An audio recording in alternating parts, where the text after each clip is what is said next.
नमस्कार विद्यार्थी मित्रों, आप सभी का स्वागत करते हैं मौर्य क्लासेस में। विद्यार्थी मित्रों, आज हम यहाँ पर गाला असाइनमेंट का पेपर नंबर 1 का चैप्टर नंबर जो 3 है बड़ा, जिसे हम प्रमाणीय वितरण के नाम से जानते हैं, नॉर्मल डिस्ट्रीब्यूशन। और ये बड़ा, ये जो सम्स आज मैं कराने जा रहा हूँ वो आपको कौन से सेक्शंस में देखने को मिलेगा? तो बड़ा वो आपको सेक्शंस ई में देखने को मिलेगा। और कितने मार्क्स का होगा बड़ा? 4 मार्क्स के आसपास आपको ये देखने को मिलेगा। ठीक है, 4 मार्क्स के अंदर आपको ये सारे सम्स देखने को मिलेगा।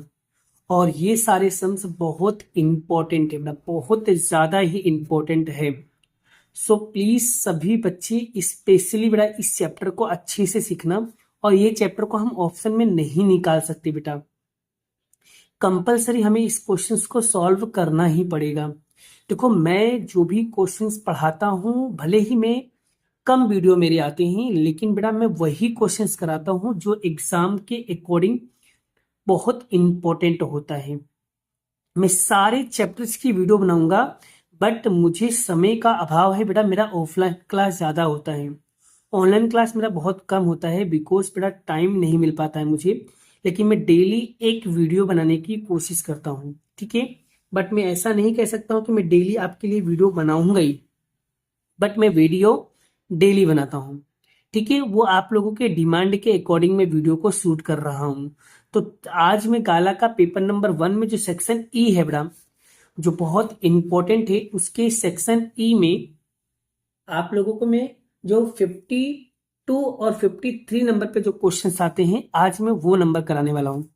यानी कि 52 क्वेश्चन नंबर 52 एंड 53, ये दो क्वेश्चन जो सेक्शन ए में पूछते हैं बड़ा, आज मैं वो क्वेश्चंस आप लोगों को कराने वाला हूँ।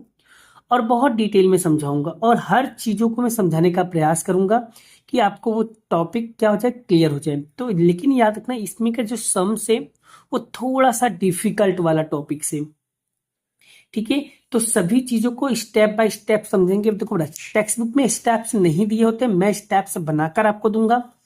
तो आप लोग क्या करना, कोई भी समय आपको वो स्टेप्स के अकॉर्डिंग सवालों को सॉल्व करना है। अगर स्टेप बाय स्टेप सवाल को सॉल्व करोगे तो आपको वो चीजें आ जाएगा। वीडियो को अंत સુધી देखना, एक भी स्टेप अगर आपने मिस कर दिया ना तो आपका सवाल नहीं आएगा। इसलिए वीडियो को पूरा अंत तक देखना। अगर आपको नहीं देखना तो अभी इसी वक्त वीडियो से चले जाओ।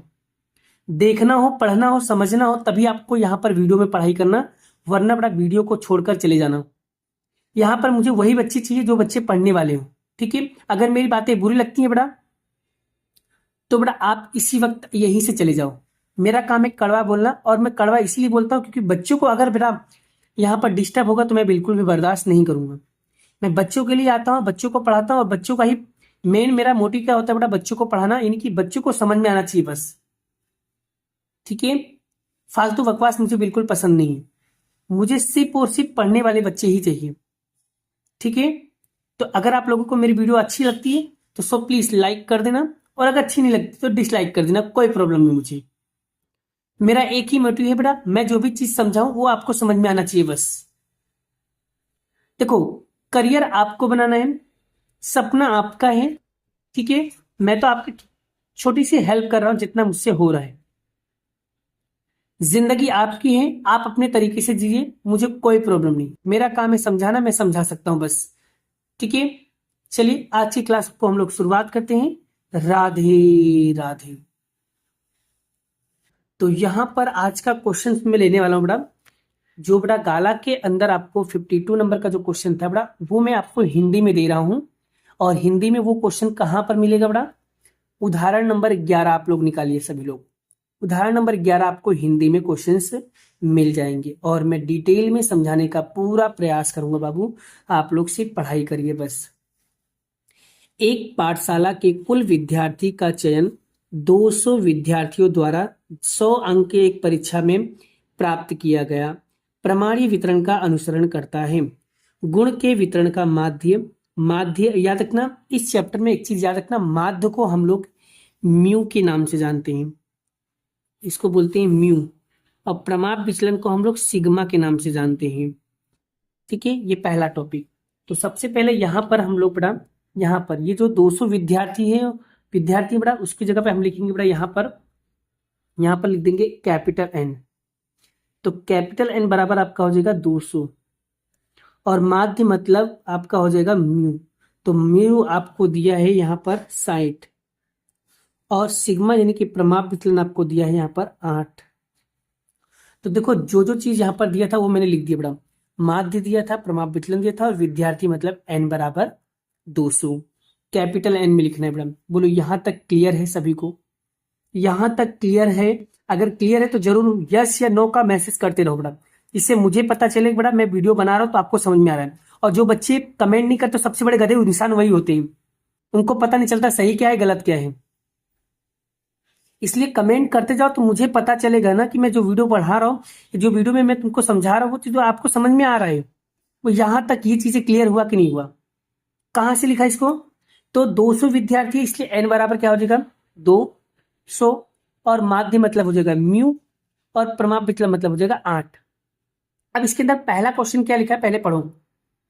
पहला क्वेश्चन क्या लिखा है कि विशिष्ट छात्रवृत्ति हेतु योग्यता के स्तर 70 या उससे अधिक।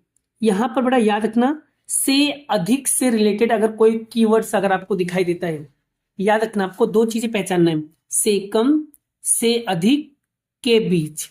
अगर तीनों में से कोई एक चीज आता है बड़ा तो समझ जाना वो सिंपल वाला क्वेश्चन से बड़ा। तो ये नहीं सीधा वाला सवाल है बड़ा। आगे 70 से अधिक विशिष्ट छात्रवृत्ति प्राप्त करने वाले विद्यार्थियों की संख्या आपको प्राप्त करना है। तो यहां पर सबसे पहले बड़ा जो भी क्वेश्चंस दिया है बड़ा उस क्वेश्चन को मैं क्या करता हूं लिख लेता हूं। क्या कर लेता हूं? लिख लेता हूं।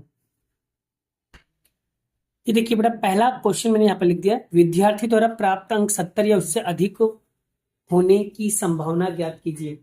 अब बड़ा जब भी आपको इस तरह की अब इसको लिखने का कैसे, सबसे पहला यहाँ पर पॉइंट ऑफ व्यू यहाँ पर समझने वाली बात हो, कैसे लिखोगे? संभावना को हम लोग इंग्लिश में क्या बोलते हैं? प्रोबेबिलिटी। इसलिए हम यहाँ पर डोनेट करेंगे पी के नाम से। आगे आगे यहाँ पर प्रमाणीय वितरण बेटा, अगर देखो बेटा तो यहां पर ये जो वैल्यू दिया बेटा ये किसकी वैल्यू दिया? ये एक्स की वैल्यू है बेटा, एक्स। और याद रखना बेटा अगर से अधिक दिखे तो एक्स के बाद जो आपको मुंह खोल देना है, तो यहां पर आएगा 70। फिर से अगर से अधिक दिखे या उससे अधिक दिखे तो आपको एक्स के बाजू मुंह खोलना है। अगर से कम दिखे तो आपको संख्या के बाजू मुंह खोल देना है बस। क्योंकि बहुत सारे बच्चों को यही नहीं पता होता लेस देन क्या होता है, ग्रेटर देन क्या होता है, से बड़ा क्या होता है, छह से छोटा क्या होता है, यही बच्चों को नहीं पता चलता है। इसलिए मैंने ट्रिक बता दिया है। ट्रिक क्या है कि अगर अधिक दिखे तो एक्स के बाजू मुंह खोल दो, अगर से कम दिखे तो 70 के बाजू मुंह खोल दो, बात खत्म। बोलो यहां तक हो जाए बाबू? तो आपको ये एक्स को अब किस में कन्वर्ट करना है? जेड में। तो अब हम जेड में कैसे कन्वर्ट करेंगे? तो जेड का आपको यहां पर सूत्र लिखना पड़ेगा, जेड बराबर x minus mu divided by sigma. ये किसका सूत्र है? जेड का सूत्र है। तो जेड बराबर एक्स, एक्स कितना दिया है? 70 दिया है, और म्यू, म्यू आपको दिया है 60, और सिग्मा कितना दिया है? 8।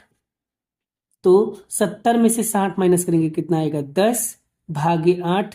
तो जेड बराबर, अब बड़ा हम क्या करेंगे 10 में क्या करेंगे, 10 में भाग देंगे हम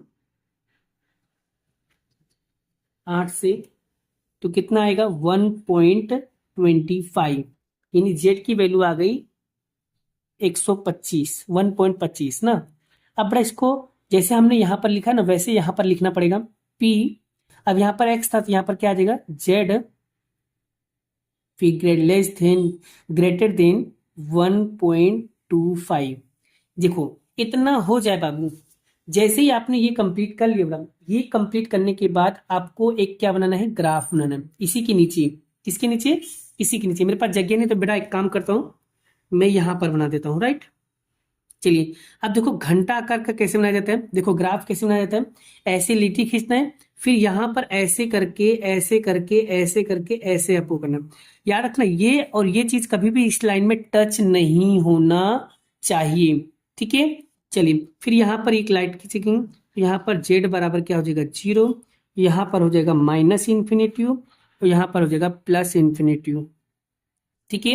अब यहाँ पर सबसे बड़ी प्रॉब्लम होती है, अब ये देखना ये जो 1.25 है बेटा, ये देखो, ये इसको सोचना ये प्लस में है कि माइनस में है। सर ये संख्या जो है वो प्लस में है। अगर संख्या प्लस में है तो आपका जो ग्राफ होगा वो प्लस की बाजू बनना है। तो जीरो से लेके इन्फिनिटी के बीच में कहीं पे भी आप बना सकते हो। मतलब यहाँ लिटी खींचो, यहाँ लिटी खींचो, यहाँ लिटी, क्योंकि उसका कोई फिक्स मेजरमेंट होता नहीं। यहाँ प्लस बाजू बनाना कहीं भी बना सकते हो, यानी यहां से लेकर यहां तक कहीं भी लिटी खींच सकती हो। तो जीरो से लेकर इन्फिनिटी तक की अपने बाप की खेती कहीं भी लिटी खींच दो। तो सपोज मान लीजिए बेटा मैं यहां पर लिटी खींच दे रहा हूं, तो ये हो जाएगा आपका 1.25। बोलो ये लिटी खींच दिया। अब बेटा सबसे बड़ी प्रॉब्लम होती है कि सर हम यहां से यहां तक लेके यहां से यहां तक लिटी खींचे, वो दिक्कत हो रही है। तो बेटा इस सिचुएशन में याद रखना, हमेशा इस बात का ध्यान रखना, अगर आपको ये कंफ्यूजन हो कि लिटी कैसे खींचना है, सबसे बड़ी इंपॉर्टेंट चीज यही होता है, फिर वहां से सवाल को सॉल्व करना बहुत डिफिकल्ट हो जाता है। तो कैसे करोगे सबसे ज्यादा इंपॉर्टेंट है। जब भी आपको ये चीजें पता ना चले कि कैसे करें, तो याद रखना ये जो भाग है ना बेटा, ये इसका पीछे वाला भाग देखने का, इसका पीछे वाला भाग किस साइड है, इस साइड है, इसकी दिशा में, इस दिशा में है, तो इस दिशा में, तो यानी यहां से ये लिटी ऐसे खींच देने के बेटा। देखो कैसे लिटी खींच रहा हूं, देखो कॉन्सेप्ट को समझते जाना बेटा, कॉन्सेप्ट को समझते जाना, कॉन्सेप्ट को समझते जाना बाबू। इसका ये मैंने पीछे वाला भाग देखा तो वो इस दिशा में था, इसलिए मैंने यहां पर लिटी खींच दिया। अब यहां तक करने के बाद ध्यान से समझना, यहां तक करने के बाद अब लिखने का टेक्निक सीखना पड़ेगा, क्योंकि ये तो हमको समझ में आ गया। अब लिखने का टेक्निक पता चल जाए तो आपका काम एकदम आसान हो जाएगा। अब लिखने का टेक्निक क्या है मैडम, वो समझा देता हूं। तो देखो सबसे पहले आपको जीरो से कहां तक लिखना है, सबसे पहले जीरो से इन्फिनिटी तक लिखना है, क्योंकि सबसे बड़ा यही होता है। पहले हम जीरो से इन्फिनिटी तक लिखेंगे, फिर हम जीरो से 125 तक लिखेंगे। अब लिखने का टेक्निक सीख लो बड़ा, कैसे लिखा जाता है। देखो यही सबसे बड़ा प्रॉब्लम होता है बड़ा, बच्चों को लिखना नहीं आता है।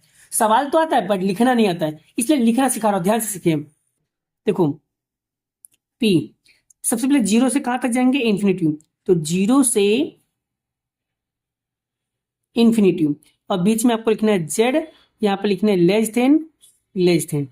अब याद रखना, अगर आपका ग्राफ एक तरफ बने तो माइनस करना है, अगर आपका ग्राफ दोनों बाजू बने तो प्लस करना है। इन शॉर्ट कहता हूं, समझाता हूं, जैसे आपका ग्राफ इधर भी बन रहा है यानी प्लस इन्फिनिटी तरफ और माइनस इन्फिनिटी तरफ, दोनों बाजू बने तो आपको प्लस कर देने का। अगर खाली प्लस वाली बन रहा है तो आपको क्या करना है, माइनस। तो ग्राफ हमारा खाली एक ही तरफ बन रहा है, इसलिए हम क्या करेंगे, माइनस, फिर लिखेंगे पी। अब जीरो से कहां तक जाएंगे, 1.5, तो जीरो से लेकर 1.25, बीच में लिखेंगे Z less than, less than, ये ऐसा कर देना। अब सबसे बड़ी इंपॉर्टेंट चीज यहां से शुरू हो रहा है।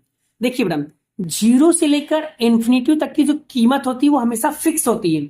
याद रखना, मगज में फिट कर लो, अभी से याद कर लो, एमसीक्यू में पूछा जाएगा कि जीरो से लेकर इन्फिनिटी तक की जो कीमत होती है वो 0.5000 होती है। ये फिक्स है, फिक्स मतलब फिक्स है, इसे याद कर लो। फिर से मैं पूछ रहा हूं, जीरो से लेकर इन्फिनिटी तक की कीमत कितनी होती है बाबू, 5000 होती है।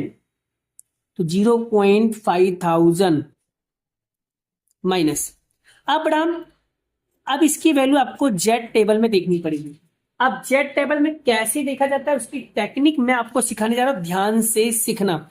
जब भी यहां पर क्या लिखा है, 1.25 लिखा ना, तो देखोगे कैसे, तो जेड टेबल में आपको जाना है, वहां पर 1 से 1.2 के 5 नंबर के कॉलम में आपको देखना है।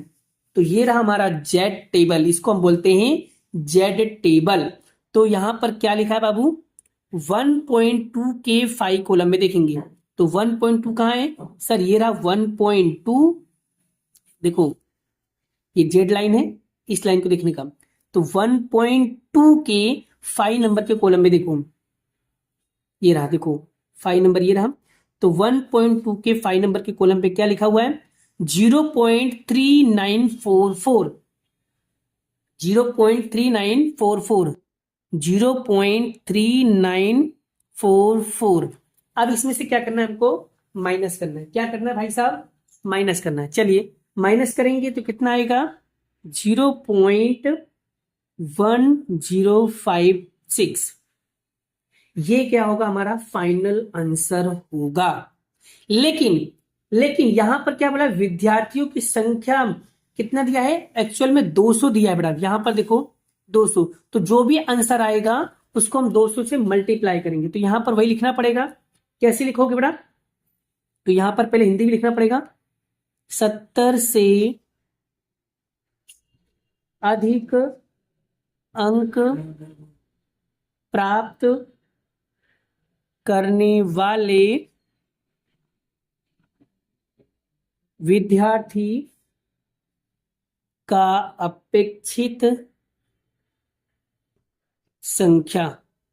तो आपका संख्या कितना है बेटा, यहां पर देखो विद्यार्थियों की संख्या कितना दिया है, विद्यार्थियों की संख्या दिया आपको 200, और यहां पर इसका आंसर कितना है, तो यहां पर है 0.1056। दोनों को मल्टीप्लाई करो तो कितना आएगा 21.12। अब बेटा कभी भी विद्यार्थी पॉइंट में होते नहीं है, तो लगभग लिख देंगे हम लोग 21, लगभग, क्योंकि लगभग कितने स्टूडेंट होंगे, लगभग 21 विद्यार्थी होंगे, यानी कि तो लास्ट में लिख देने का विशिष्ट छात्रवृत्ति प्राप्त करने वाले विद्यार्थियों की संख्या लगभग 21 होगी। तो ऐसे आपको लास्ट में हिंदी लिख देने का बेटा। हिंदी कैसे लिखोगे बेटा, यहां पर देख सकते हो हिंदी में लिखा होगा, ये रहा, विशिष्ट छात्रवृत्ति प्राप्त करने वाले विद्यार्थियों की संख्या लगभग 21 होगी। ये उत्तर आ जाए ना, उसके बाद लास्ट में ये लाइन आपको लिख देना है। बोलो बच्चा, यहां तक आपको ये टॉपिक क्लियर होगा। तो पहले क्वेश्चन का आंसर आपका आ गया। तो इस तरीके से हम लोग सम्स को सॉल्व करते हैं। एक बार फिर देख लो यहां पर बड़ा, सबसे पहले तो आपको ये निकालना है, फिर उस पर पहला क्वेश्चन आपको सोल्व करने के लिए एक्स में लिखोगे, एक्स को जेड में कन्वर्ट करोगे, जेड आ जाएगा। फिर उसके बाद आपको ये ग्राफ बनाना है, ग्राफ बनाने के बाद आपको लिखने का टेक्निक सीखना है, लिखने का टेक्निक सीखने के बाद आपको जेड टेबल देखना है, जेड टेबल देखने के बाद भाई आपको अगर एन की वैल्यू दिया तो आपको एन की वैल्यू से मल्टीप्लाई करना है, तो आपका लगभग आंसर आ जाएगा। तो ये था हमारा पहला क्वेश्चन। क्या था, पहला क्वेश्चन था। अब बड़ा इसी का हम लोग दूसरा क्वेश्चन भी पढ़ेंगे, लेकिन दूसरा क्वेश्चन पढ़ने से पहले बहुत इंपॉर्टेंट है, इसलिए सो प्लीज इस क्वेश्चन को ध्यान से सीखना, क्योंकि वो उल्टा वाला सवाल है। कैसा है, उल्टा वाला सवाल है। तो उल्टे वाले सवाल में आपको ज्यादा मेहनत करना है, उल्टे वाले सवाल में आपको ज्यादा मेहनत करना है। और उसके अंदर आपको 5 स्टेप में सिखाऊंगा। कितने स्टेप सिखाऊंगा, 5 स्टेप। पहला स्टेप, दूसरा स्टेप, तीसरा स्टेप, चौथा स्टेप, पांचवा स्टेप, ऐसे 5 स्टेप सिखाऊंगा। क्यों सर, कैसे पता चलता है कि वो उल्टा वाला सीधा वाला? अभी मैं आपको टेक्निक सिखा रहा हूं ना भाई, कि कैसे पहचानेंगे। ये जो ऊपर वाला था वो सीधा वाला सवाल था, और देखो इसी में दूसरा उल्टा वाला पे पूछ लिया। तो एकदम इजी है बड़ा, 5 स्टेप अगर आपने याद कर लिया मतलब आपको सवाल एकदम इजी लगेगा। देखो क्या लिखा है, सबसे अधिक अंक प्राप्त करने वाले 10% विद्यार्थियों की न्यूनतम अंक कितना होगा, उसे ज्ञात कीजिए। तो अगर किसी भी सवाल के अंदर प्रतिशत शब्द दिखे, प्रतिशत, समझ जाना वो उल्टा वाला सवाल है। कैसा, उल्टा वाला सवाल है। अब सर आपने तो बिल्कुल बहुत अच्छे से क्लियर कर दिया कि भाई प्रतिशत दिखेगा तो हम समझ जाएंगे वो उल्टा वाला सवाल है। वाह वाह सर, समझ में आ गया। चलिए हम अब इस क्वेश्चन को सॉल्व लिखते हैं और फिर सॉल्व करके आपको बताता हूं। चलिए, अगर बेटा प्रतिशत किसी भी सवाल के अंदर दिखाई देता है तो आपको समझ जाना उल्टा वाला सवाल है। लेकिन याद रखना, प्रतिशत वाले सवाल के अंदर एक्स की वैल्यू नहीं दी होती है। प्रतिशत वाले सवाल में कभी भी एक्स की कीमत नहीं दी होती है, ये माइंड में फिट करना। तो सर जब एक्स की कीमत नहीं दी होती तो कैसे निकालेंगे? तो बड़ा उल्टा वाला सवाल में एक चीज का खास बात होता है कि वहां पर जेड की कीमत दी होती है, एक्स की कीमत निकालनी होती है। और पहले वाले सवाल में क्या था बाबू, एक्स की कीमत दी थी, जेड की कीमत हमने निकाली। और यहां पर क्या होगा, सर जेड की कीमत दी है, एक्स की कीमत निकालना है, बस यही आपको समझना है। तो देखिए, तो लिखने का तरीका क्या हो बेटा, देखो संभावना मतलब क्या होता है बेटा, पी और सबसे अधिक बोला है, तो यानी कि यहां पर एक्स तो आपको दिया नहीं है, एक्स आपको लिखेंगे, और अधिक बोला है तो ग्रेटर देन, यानी एक्स की बाजू मुंह खोलेगा। और यहां पर फिर यहां पर देखो आपको x1 की वैल्यू दिया नहीं है, तो यहाँ पर हम x1 मान लेंगे। और यहाँ पर ये जो 10% दिया, ये 10% क्या है, तो ये 10% जेड की कीमत है। अब यहाँ पर देखो बड़ा परसेंट है ना बड़ा, इसको देखो 10 और परसेंट में क्या आएगा 100, डिवाइड करेंगे कितना आएगा 0.1, यानी कि 0.1 लिख की जगह या 0.1000 लिख दोगे तो भी चलेगा। तो मैंने इन्हीं किसकी जगह पे हम क्या लिख सकते हैं 0.1000 लिख देंगे। आप जितना चाहो उतना जीरो लगाओ, उससे कोई फर्क पड़ता नहीं। तो 0 पॉइंट कितना लिख दिया हमने 1000 लिख दिया। आप लोग भी हमेशा ऐसे ही लिखा करो, ठीक है, हमेशा ऐसे ही लिखा करो बड़ा, ठीक है। चलिए तो बड़ा अब यहाँ पर ये जेड की कीमत तो आ गया, अब हमें एक्स की कीमत निकालना है। तो बड़ा सबसे पहले हम क्या करेंगे, यहाँ पर जेड का सूत्र लगाते बड़ा। तो जेड का सूत्र अभी मैंने आपको सिखाया था, क्या है बड़ा वो, तो जेड का सूत्र क्या होता है, तो जेड बराबर x minus mu divided by sigma, ठीक है। तो यहां पर जेड बराबर, अब एक्स की कीमत तो दिया नहीं, म्यू, म्यू भाई कितना था, तो म्यू म्यू कितना निकाला था भाई हमने, तो सर म्यू दिया है 60 और सिग्मा दिया है 8। तो यहां पर लिखेंगे म्यू है 60 और सिग्मा दिया है 8, ठीक है। चलिए तो जेड की कीमत तो दिया नहीं भाई, है ना, जेड की कीमत तो दिया नहीं है। तो अब हम करेंगे क्या, ये हो जाएगा आपका x1, ये हो जाएगा z1, z1। अब z1 की कीमत दिया नहीं तो हम क्या लिखेंगे, वापस से वही सेम जिस तरीके से इसको लिखा वैसे इसको लिखेंगे, z लेस देन बराबर z1 इक्वल टू, जेड की कीमत कितना दिया है 0.1000, ये लिख दिया। अब बड़ा ये करने के बाद देखो, अब यहां पर समझा देता हूं कैसे कैसे किया मैंने बड़ा। ये जो पार्ट है लिखने का बड़ा, ये आपका हो जाएगा स्टेप 1, क्या हो जाएगा स्टेप 1। और ये जो पार्ट होगा बड़ा, ये हो जाएगा आपका स्टेप नंबर 2। देखो मैं स्टेप्स इसलिए बता रहा हूँ बड़ा, जिससे आपको सवाल एग्जाम में इसी स्टेप्स के अकॉर्डिंग सवाल करोगे तो सवाल भूलोगे नहीं। बस स्टेप्स लिखना कोई इंपॉर्टेंट नहीं है बाबू, स्टेप्स इसलिए लिखवा रहा हूँ जिससे आपको मैं बता कह सकूं कि स्टेप 1 आपको समझ में आ गया, आप बोलोगे हाँ, फिर मैं कहूंगा स्टेप 2 आपको लिखना आ गया, हाँ आप बोलोगे हाँ, फिर मैं बोलूंगा स्टेप नंबर आप 3 लिखते हैं। अब स्टेप नंबर 3 में बाबू क्या करेंगे हम लोग, टेबल ओ कोष्ठक सर क्या बोलते ग्राफ बनाएंगे। तो ग्राफ कैसे बनाया जाता है, देखो ध्यान से दिखना बड़ा, ठीक है। ये ग्राफ बना दिया बड़ा, यहाँ पर आएगा 1000, यहाँ पर आएगा माइनस इन्फिनिटी और यहाँ पर आएगा प्लस इन्फिनिटी।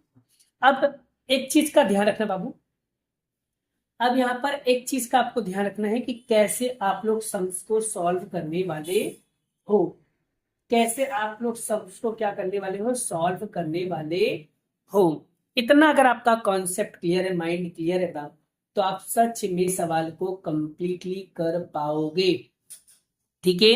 तो चलिए अब यहां पर हम बात करते हैं 1000। तो 1000 प्लस में आ रहा है, तो हम यानी यहां पर कहीं बना देते हैं, सपोज मान लो यहां पर बना देता हूं, तो वो क्या बन जाएगा आपका Z1। तो यहां पर आएगा Z1 1000 के आसपास यहां पर बनेगा। अब यहां पर आपको देखना पड़ेगा, इसका पीछे का भाग देखना किस साइड है, सर इस तरह पे, तो यानी ये वाला भाग पूरा बनेगा। तो ये ऐसे करके हमने क्या किया, बना दिया, ठीक है।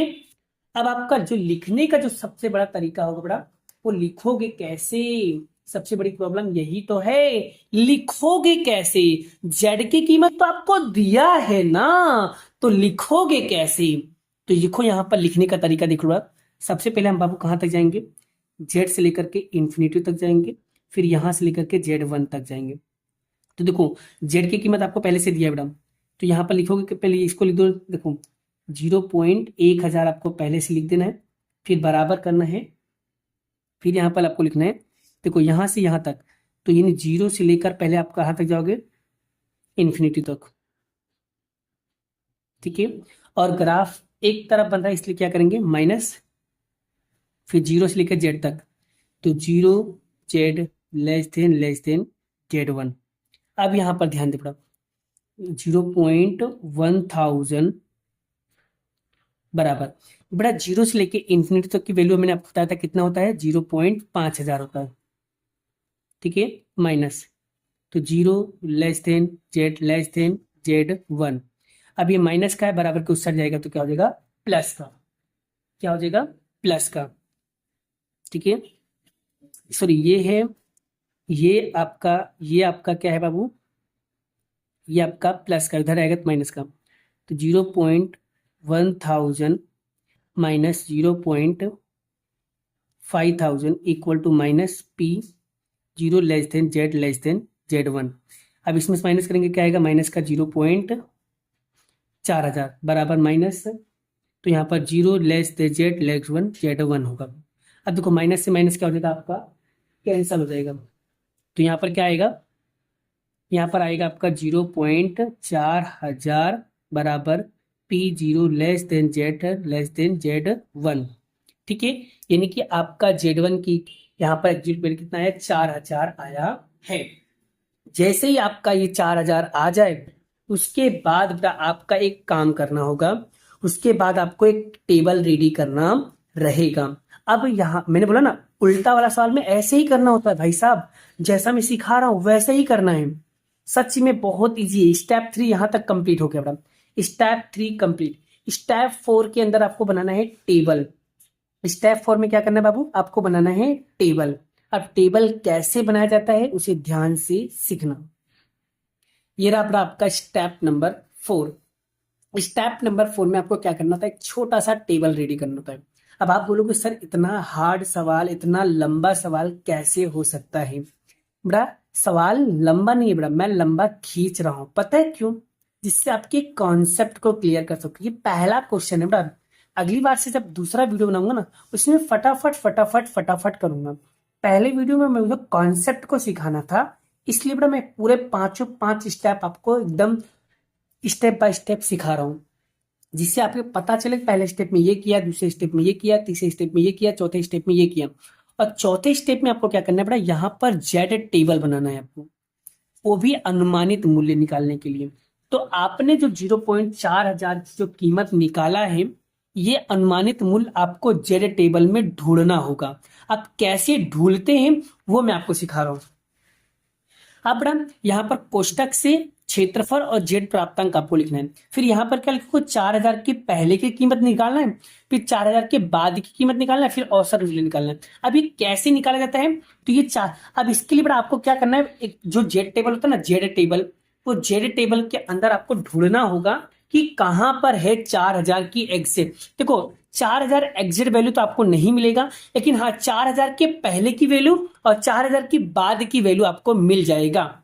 अगर आपको मान लो एग्जिट वैल्यू मिल जाता है, तो ये इतना मगजमारी करने की जरूरत नहीं है, टेबल बनाने की जरूरत नहीं पड़ेगी, टेबल बनाने की जरूरत नहीं पड़ेगी। लेकिन अगर एग्जिट वैल्यू नहीं मिलती है तो आपको टेबल बनाना पड़ेगा।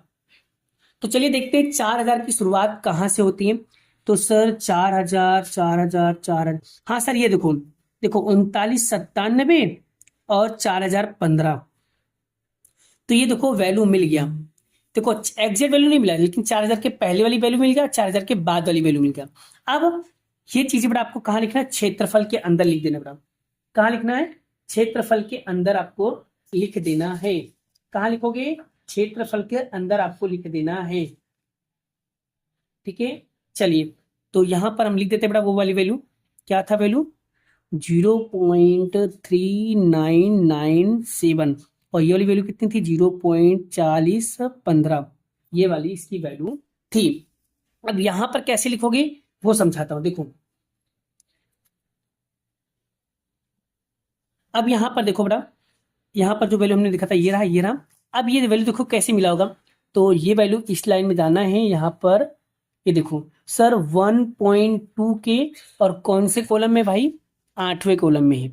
तो सर यानी 1.2 के 8वें कॉलम में, मतलब यहां पर आएगा 1.28। आगे ये कहां पर मिला, देखो सर यहां पर 4015 है, यानी 1.2 के कौन से कॉलम में है,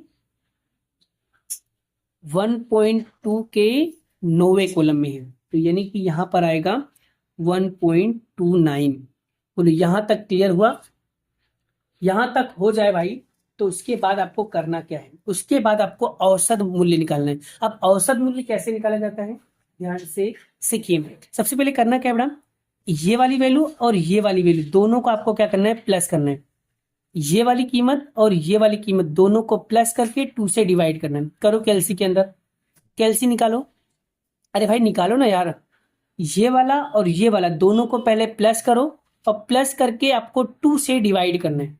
तो जब आप 2 से डिवाइड करोगे तो कितना आएगा, 0.4006 आएगा।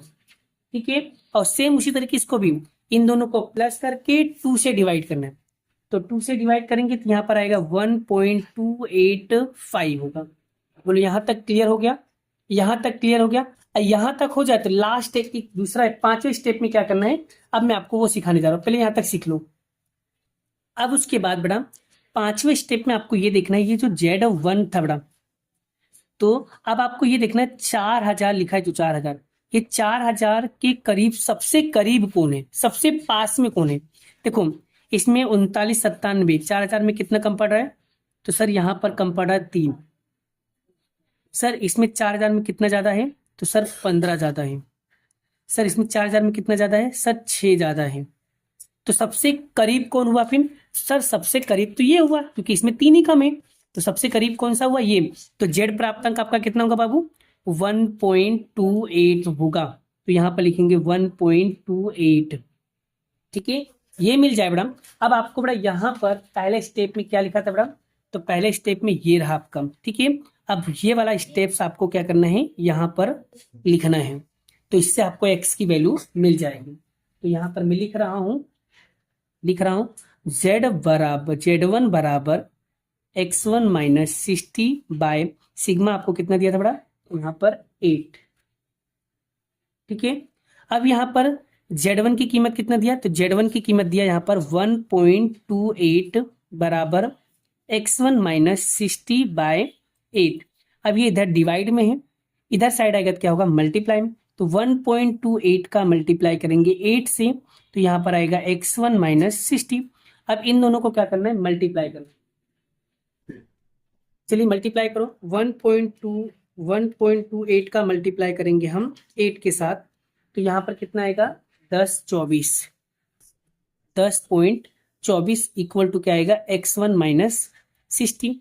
राइट, अब फिर यहाँ पर देखो माइनस में बराबर के उस साइड जाएगा तो क्या होगा, प्लस में, तो 10.24 प्लस 60 बराबर क्या होगा, x1।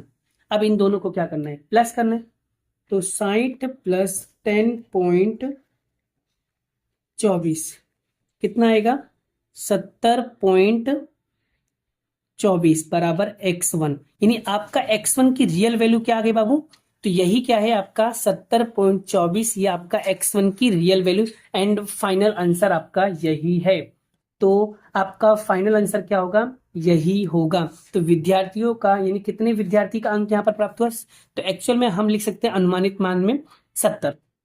तो लास्ट में एक लाइन आपको लिखना होगा, लास्ट में एक लाइन क्या लिखना है बेटा, ये सबसे अधिक अंक प्राप्त करने वाले 10% होशियार विद्यार्थियों का न्यूनतम अंक कितना है, 70.24, तो आपको लगभग लिख देने का 70। ठीक है, तो इस तरीके से बेटा इतना सॉल्व करोगे तब जाके बेटा आपको 4 में से 4 मार्क्स मिलेंगे। ओहो इतना मेहनत करना पड़ेगा, हाँ बेटा इतना मेहनत करना पड़ेगा, तब जाके आपको 70 मार्क्स मिलने वाले हैं। ठीक है, तो अब आपको यहाँ पर मैं एक बार दिखा देता हूँ सारे स्टेप्स मैंने कैसे किया था।